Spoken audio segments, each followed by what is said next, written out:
Good morning student, class 10 विषय हिंदी साहित्य कृतिका भाग 2। और हमारा जो आज का चैप्टर है वो थर्ड चैप्टर है। और इसके जो शीर्षक हैं इस चैप्टर के, वह शीर्षक है आपके साना साना हाथ जोड़े। और इसकी जो लेखिका है वो आपकी मधु कांकरिया जी हैं। और यह इस चैप्टर का तीसरा भाग है, प्रारंभ करने जा रहे हैं। देखिए क्या होता है आगे। इसके बाद में अनमनी सी मैं उठी और अनमने मन से, अर्थात मेरा मन नहीं लग रहा था सौंदर्य को छोड़कर, ऐसा मधु कांकरिया जी यहाँ कह रही हैं।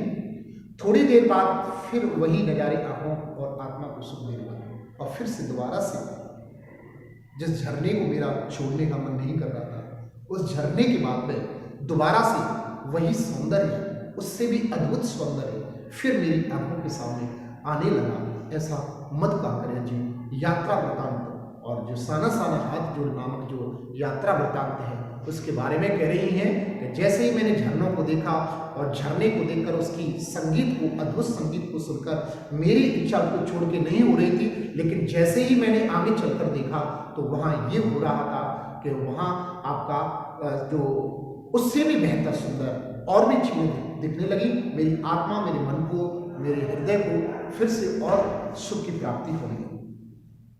पल पल परिवर्तित हिमालय, और पल पल पर परिवर्तित होने वाले हिमालय जो आपका शिखर है, कहीं चटक हरे रंग का मोटा कालीन ओढ़े तो कहीं हल्का पीलापन लिए, कहीं वो चटक रंग का मोटा आपका कालीन ओढ़े हुए लग रहा है तो कहीं हल्का पीलापन लिए हुए, ऐसा हमारे हिमालय राजा जो है, पर्वतों के राजा, वो हमें सुंदर लग रहे हैं और दिखाई दे रहे हैं। तो कहीं प्लास्टर उखड़ी दीवार की तरह भत्रीराव देखते ही देखते परिदृश्य से सब छूमंतर, जैसे किसी ने जादू की छड़ी घुमा दी हो। और यह सब कुछ छोड़ते हुए भी ऐसा कुछ समय के बाद में लगा उसने अपने परिवर्तित को ही, अपने रूप को ही परिवर्तित करते हुए, और रूप बिल्कुल ही खत्म हो गया। जैसे लगा कि किसी ने जादू की छड़ी से उस पर्वत को बना दिया हो और कुछ समय के बाद में उस जादू की छड़ी से उस पर्वत को गायब कर दिया हो, ऐसा लगा। ऐसा हिमालय का जो परिवर्तित रूप है, पल पल पर बदलने वाला रूप, कभी सफेद रंग का, कभी थोड़ा धुंधले से रंग का, और कभी जिस प्रकार पलस्तर से दीवार जिस प्रकार हो जाती है बिल्कुल उस प्रकार, या किसी दीवार का पलस्तर छूटते हुए वो दीवार जिस प्रकार दिखाई देती है, इस प्रकार का हमें दिखाई देने लगा। लेकिन पल पल पर उसको देखते देखते ऐसा लगा कि वो मान लीजिए छूमंत्र हो गया, भाग गया हो। चित्रलिखित सी में माया और छाया के इस अनूठे खेल को भर भर आंखों देखती जा रही थी। और चित्रलिखित सी में माया, जिस प्रकार मैं, ऐसा लग रहा था मैं कोई चित्र लिख रही हूँ और छाया इस अनूठे खेल को भर भर आंखों देखती जा रही है। मेरी जो छाया, मेरी माया, जो इस अनूठे पल को, इस सौंदर्य पल को देखने के लिए काफी प्रसन्नचित हो रही थी। प्रकृति जैसे मुझे सयानी बनाने के लिए जीवन रहस्यों का उद्घाटन करने पर तुली हुई, और ऐसा लग रहा था जैसे प्रकृति मुझे ज्ञान कराने के लिए उद्युक्त है, अर्थात मुझे जीवन के नए नए ज्ञानों को और नए नए मतलब इतिहास को जनाने के लिए ऐसा कर रही हो। प्रकृति मुझे ऐसी शिक्षा दे रही हो कि जीवन में ये सारी चीजें हैं। धीरे धीरे धुंध की चादर थोड़ी छटी, और धुंध था जो धुंध, अर्थात जो थोड़ा धुएं की तरह एक धुंध होता है, धुआं छा जाता है, आपने देखा होगा बाथरूम, विशेषकर सर्दियों के दिनों में, उसकी तरह धुंधलापन छा रहा था और वो धीरे धीरे छटने लगा। अब वहाँ पहाड़ नहीं, दो विपरीत दिशाओं से आते छाया पहाड़ थे, और दोनों विपरीत दिशाओं से आते हुए पहाड़ थे। जैसे आप यात्रा करते हैं, किसी बस में बैठते हैं तो ऐसा लगता है कि जैसे एक पहाड़ गया दूसरा आया, इस प्रकार मुझे प्रतीत हो रहा था। यहाँ मधु कांकरिया जी ऐसा कह रहे हैं। और थोड़ी देर बाद ही वे छाया पहाड़ अपने श्रेष्ठ रूप में मेरे सामने थे, और थोड़ी देर बाद जो पहाड़ थे कभी बड़े हो जाते थे, कभी छोटे हो जाते थे, इस प्रकार श्रेष्ठतम रूप में मुझे दिखाई दे रहे थे। जीप थोड़ी देर के लिए रुकवा दी, और मैंने जीप थोड़ी देर के लिए जितेंद्र से कहकर रुकवा दी थी।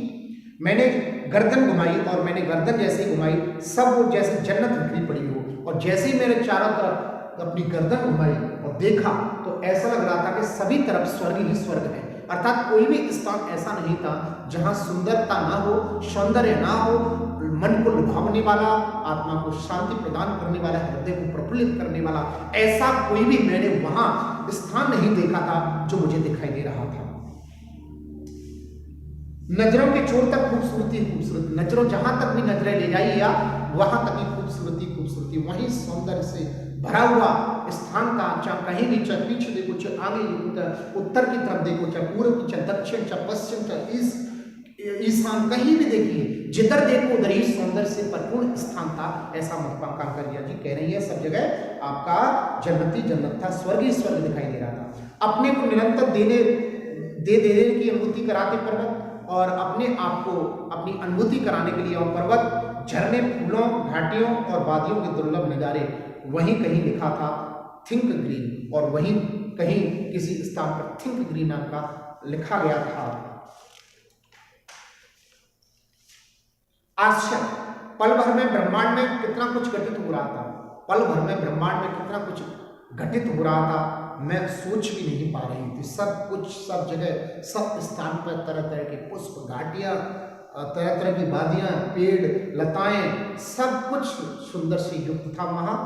आश्चर्य, पल भर में ब्रह्मांड में जितना कुछ घटित हो रहा था, शतक प्रभावान झरने नीचे वेग से बहती तिस्ता नदी, सामने उठती धुंध, ऊपर मंडराती आवारा बादल, मध्यम मध्यम हवा में हिलोरे लेते हुए प्रियता और रोडोडेंड्रो के फूल, सब अपनी अपनी लय तान और प्रभाव में बहते हुए चले वेती और समय के इसी सतत प्रभाव में तिनके सा बहता हमारा वजूद। पहली बार एहसास हुआ जीवन का आनंद यही चलायमान सौंदर्य है, और चलते रहिए, कुछ ना कुछ करते रहिए नया नया, यही जीवन का सौंदर्य है। और अपने जीवन की आत्मा की शांति सौंदर्य में ही है, सब कुछ यही है। प्रकृति से ही हमें सब कुछ मिलता है, अर्थात प्रकृति ही हमें सब कुछ सिखाती है, ऐसा हमें वहां प्रतीत होने लगा। सब जगह हमें आनंद ही आनंद प्रतीत होने लगा। संपूर्णता के उन क्षणों में मन इस विग्रह सौंदर्य से इस कदर एकात्म हो रहा था कि भीतर बाहर की रेखा मिट गई थी और हमें जीवन का संपूर्णता प्राप्त हो गई थी। इसके बाद में जीवन कुछ होता ही नहीं है, ऐसा हमें वहां प्रतीत हो रहा था। वहां के सौंदर्य को देखकर हमें ऐसा लग रहा था, यहाँ मधु कांकरे जी कह रही हैं कि जीवन में इसके अलावा कुछ भी नहीं है, और हमारी आत्मा को एक शांति मिल रही थी। इस कदर एकात्मा हो रही थी कि भीतर बाहर रेखा मिट रही थी, और जो भीतर और बाहर हमारे अपनत्व की मोह माया के जो जाल था, वो सब कुछ हमारे अंदर मिट गया था। हमारे अंतर्गत हमारी आत्मा, हमारा हृदय, हमारा मन पुलकित होने लगा, शून्य हो चुका था, और ये लगने लगा कि जीवन में इससे बढ़कर कुछ चीज है नहीं, ऐसा मधु कांकरिया जी कह रही है। आत्मा की सारी खिड़कियां खुलने लगी थी, और आत्मा के जितने भी दरवाजे थे वो सारे खुलने लगे थे। आत्मा के अंदर जो भी जिस प्रकार के कलियुगी कुछ दरवाजे होते हैं वो सभी टूटने लगे, नष्ट होने लगे, और एक हमें वास्तविकता का, सत्यम शिवम सुंदरम की भावना का ज्ञान होने लगा। अर्थात सत्य ही शिव है, शिव ही सुंदर है, शिव ही सुंदर ही सत्य है। अर्थात यथार्थ जो है सत्य यथार्थ ही होता है, जो सत्य होता है सत्य ही कल्याणकारी होता है, और सत्य ही सुंदर होता है। इस चीज का हमें वहां बोध होने लगा। मैं सचमुच ईश्वर के निकट थी, और मुझे ऐसा महसूस हो रहा था, यहाँ मधु कांकरिया जी कह रही हैं कि साक्षात मैं किसी ईश्वर के निकट हूं। अर्थात इससे बेहतर ईश्वर की प्राप्ति नहीं हो सकती है, इससे बेहतर कोई ईश्वर नहीं हो सकता है। सुबह सीधी प्रार्थना फिर होठों को छूने लगी। जो मैंने नेपाली युवतियों से वहां प्रार्थना एक सुनी थी, साना साना हाथ जोड़, और इस चैप्टर का नाम भी यही है, इसका शीर्षक भी यही है कि साना साना हाथ जोड़े।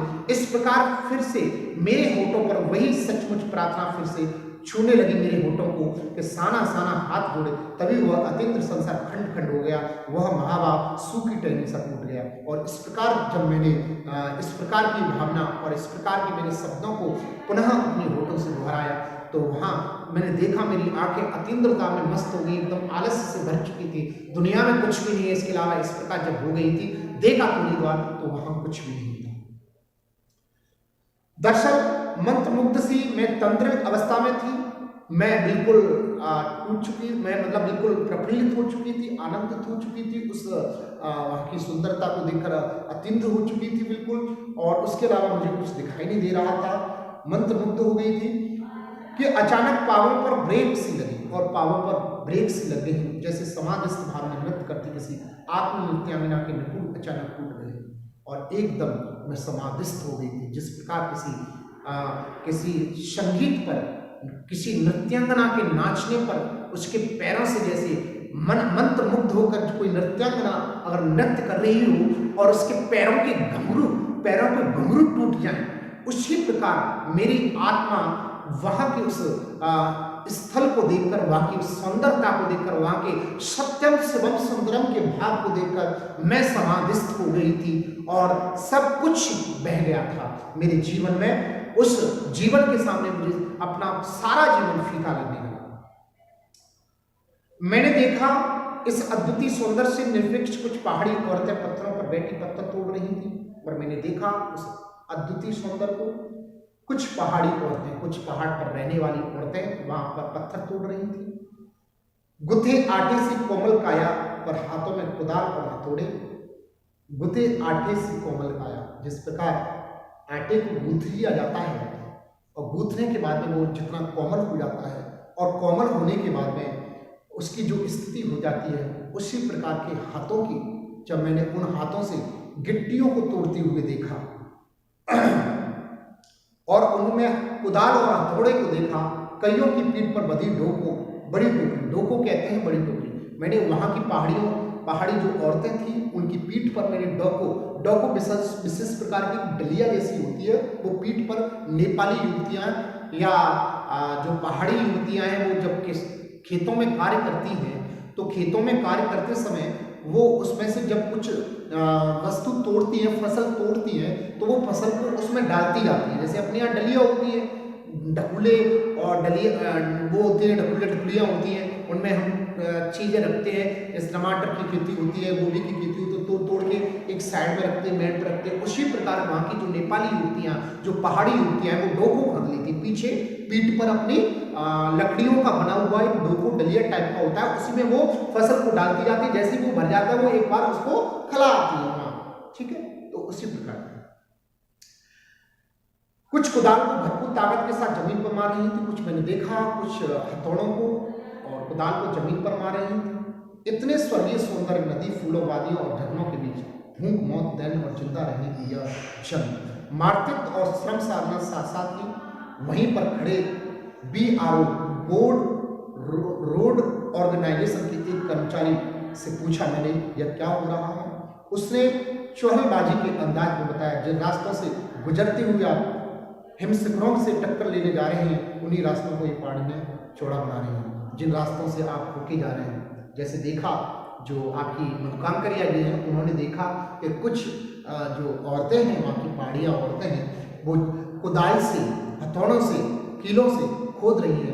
तो वहाँ के एक बोर्ड के रोड जो आपका बोर्ड रोड ऑर्गेनाइजेशन के कर्मचारी थे, उनसे इन्होंने पूछा कि ये क्या कर रही हैं? तो उसने बताया कि जिन रास्तों से आप लोग यात्री होकर गुजरते हैं, उन रास्तों को ये चौड़ा बना रही है।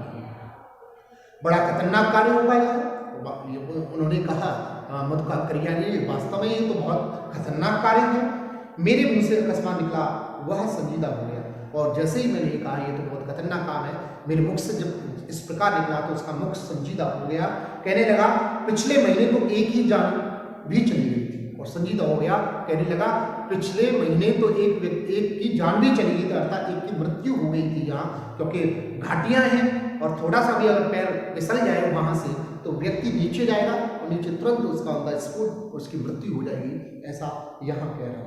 बड़ी दुस्साध्य कार्य है पहाड़ों पर रास्ता बनाना, बड़ा ही दुस्साध्य का अर्थ होता है कठिन, दुस्साहस कार्य है पहाड़ों पर रास्ता बनाना। पहाड़ों पर रास्ता बनाना वास्तव में बहुत कठिन कार्य है। भाई देखो, आप रास्ता बना रहे हैं और रास्ता बनाते बनाते इधर भी खाई है और खाई भी छोटी मोटी खाई नहीं कि जिसमें से उठ के आप फिर चढ़ जाएं। अगर एक बार भी फिसल गए तो मृत्यु के अलावा और कुछ भी नहीं दिखाई। जब दूर से आप फिसलती हुई धड़ाक धड़ाक गिरते हुए आओगे नीचे, तो क्या हुआ?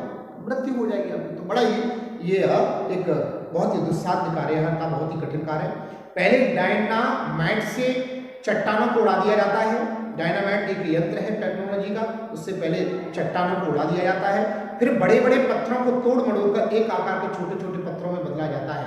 फिर बड़े से जाले में उन्हें लंबी पट्टी की तरह बिठाकर कटे रास्तों पर बाड़े की तरह लगाया जाता है। जरा सी चूक और सीधा पाथर प्रवेश। और अगर इस कार्य को बनाने में जरा सी भी चूक होगी तो डायरेक्ट अर्थात साक्षात आप बिल्कुल एकदम पाताल की तरफ चले जाएंगे।